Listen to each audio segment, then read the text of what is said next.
Welcome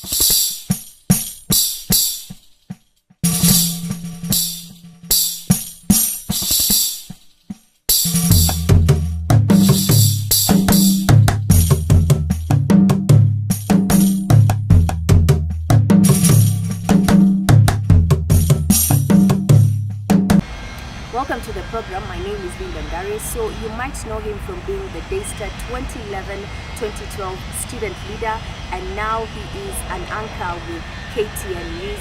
So clearly he has a beaming passion for change in the society. Moses Wahisi, welcome to the program. Thank you very much. So you've been a leader throughout. You were the student leader, now you're an anchor, always looking sharp. Have you always been that way? Were you a head boy? I don't know where you got that always looking sharp, but in high school I was an entertainment prefect. So simply because I used to dance a lot in high school. So suits, not really, but because my dad used to love suits, I think it's something I borrowed from him. That's why, yeah, I love suits. So you began the suits after high school, because entertainment prefect and suits. I began the suits in my first year in Daystar. And after the suits, people thought you'd make a good president. No? I didn't become the president because of the suits. I think the personality made me become the student president, because I think I was quite vocal. I remember in my second semester in first year, I actually went to the disciplinary because of posting something on Facebook, no registration. I think there was something like that in 2009. So I think from that time, there's something that came in me, wanting to see things work in a particular way.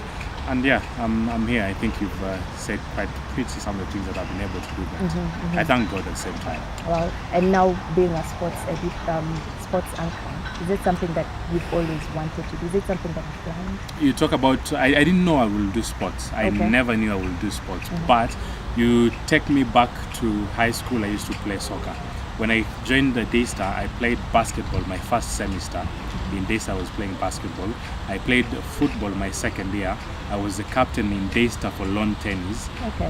So me and sports, I think it's me with my passion. I love sports, so I'm doing what I love. Very, very easy for me. But initially, you say you didn't expect to do that. I knew I would be in TV. I knew I would be somewhere doing broadcast. That sounds so confident.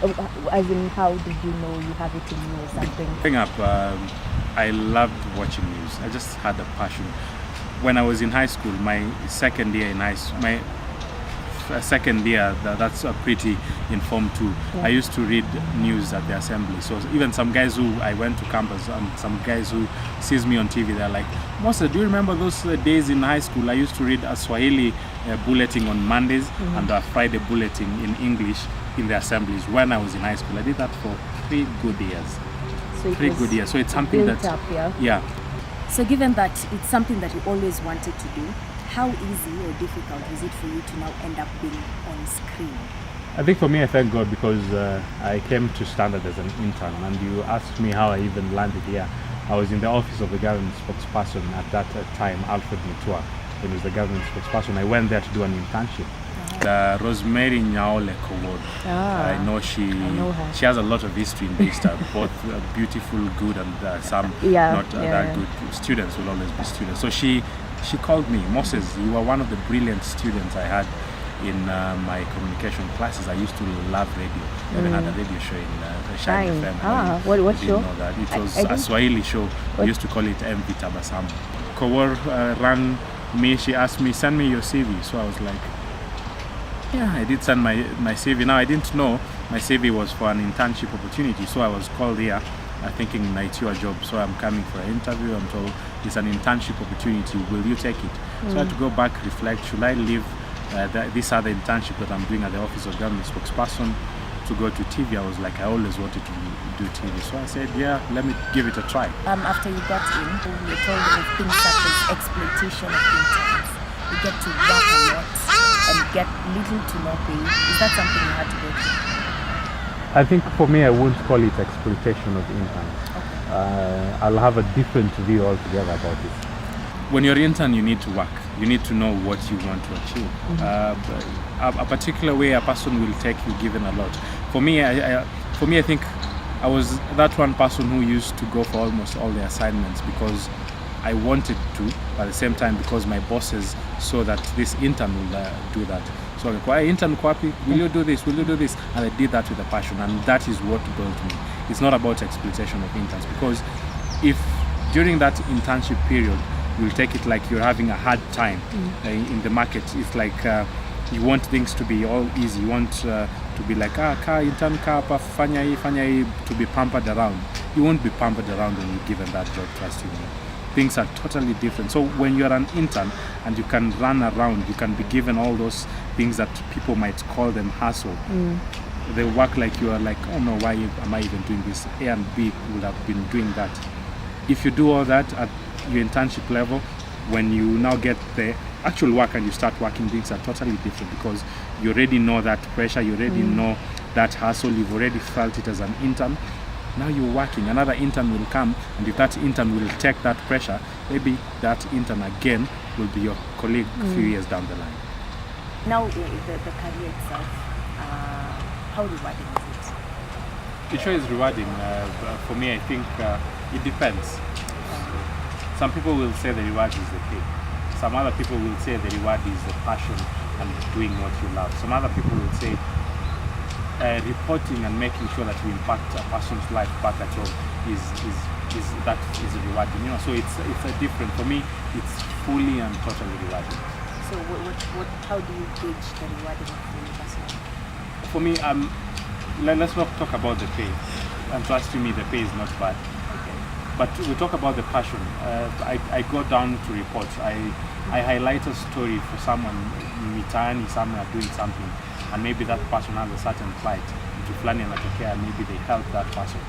That's the most rewarding thing you can have. At the same time, just knowing that a person who had to take a job, if I'm allowed to use this kind of language, someone will be from work maybe late, and the person will sit at the comfort of their sitting room, maybe a bedroom, and they will watch the news. They'll know this happened here, this happened here, this happened here. So we impact the society by giving them this information that maybe would have been a very, very big nightmare affair for him to go just trying to get all that is happening all over. So for just knowing that you're getting to make someone know something, it's a very, very positive and rewarding thing.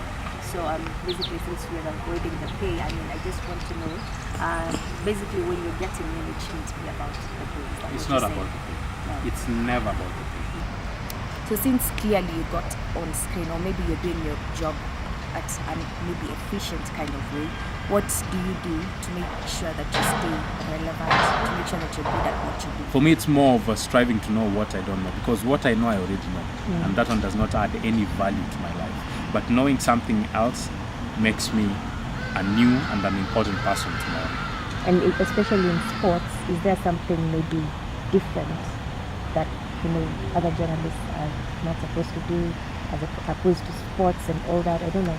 Is there any sports is the most, if anybody can do sports, that persons can do any kind of news. Why? Because sports is more of a passion. You see, I can go anywhere and report what is happening. I can go and report kuna maji imemwagika kwa barabara fulani, mtu amekanyaga ndizi akaanguka. You can all do that. I can go and say this politician was here, he spoke ABCD.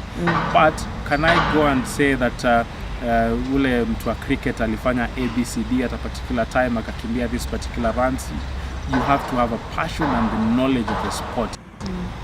So not everyone can do sports reporting, basically. Not everybody can do sports reporting. I can. And at the same time, not everybody can do the general reporting. But everyone who can do sports can do general. That's my point. Okay. So in your 4 to 5 years in media since 2014, what would you say has been your peak point in your career so far? You're talking about something special that I've been doing. I've done a host of special things. For me, I'm taking it in a general, holistic way, because in this field, every day is a challenge, every day is a growing day. Being specific about what exciting I've been able to achieve, I've done a lot of exciting things, because I think for me, every morning that I get out of my bed, even today when I was coming to the office, I knew there is something that I'll be doing around 4 that will excite my day, because I'll report about it. So there is a lot. There's not special. one in There's particular. no one in particular. So with your experience so far, what would you advise, say, an aspiring journalist like myself not to do? not to do, Not to do. not what to do. No. So don't have that notion that you must be on TV. Okay. Don't believe that what you're doing now is what you'll be doing 15, 10, 20 years to come. Have it in a different way. Have an open mind. Because some people are hurt, and they're very, very much hurt because their mind is fixated that they will be on TV. Don't have that mindset. That mindset will ruin your career, and maybe it will also ruin your life, because you'll just send CVs and CVs and CVs to only media houses, thinking that that is where you will land, but you might not land on that TV. So don't have it fixated in your mind that you will be on TV. You included.